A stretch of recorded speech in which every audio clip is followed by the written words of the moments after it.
ஏன் அழுதா தரமாட்டாரா? ஏன் அழுத தரமாட்டாரா என்ன? இப்போ பாருங்க, உங்களுக்கு பதிலே வரும்.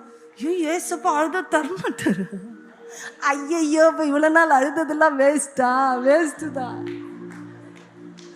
அதான் அழுது கண்ணு தான் வீங்கி போச்சு, வாழ்க்கை மாறல. எப்பவும் பார்த்துருக்கேன், லேடிஸ் நல்லா அழுறாங்கம்மா, ஆனால் வாழ்க்கையே மாறது கிடையாது. சில பேருக்கு அழக்கூடாதுன்னு பிரசங்கம் பண்ணல, ஆனால் அழுதுகிட்டே வருவாங்களே வெளியே, சத்தியத்துக்கு இடம் கொடுக்க மாட்டாங்க. பாருங்க, வாழ்க்கையே மாறாது.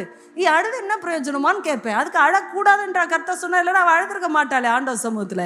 மனக்லேசமுள்ள ஸ்திரீன்னு சொல்லி உதடுகள் மாத்திரம் அசைது வார்த்தைகள் வெளிப்படலை, அந்த அளவுக்கு அவள் மனக்லேசத்தை ஊற்றி விட்டேன்னு சொல்ற. ஆண்டோடைய சந்நிதியில் ஊற்றி விட்டேன். நீங்களும் நானும் ஊற்றி விடுற விதத்துல என்ன பகிரங்கமான ஒரு வெளிச்சம் என்ன தெரியுமா? அவ்வளவு ஊற்றி விடுகிற இடத்துல அவளுக்கு ஜெபத்துல ஒரு பயங்கர திசை இருந்தது, தீர்மானம் இருந்தது, நோக்கம் இருந்தது, அர்த்தம் இருந்தது, ஆழம் இருந்தது, எல்லாவற்றுக்கும் மேல அதிகாரம் இருந்தது. கமான் கரங்களை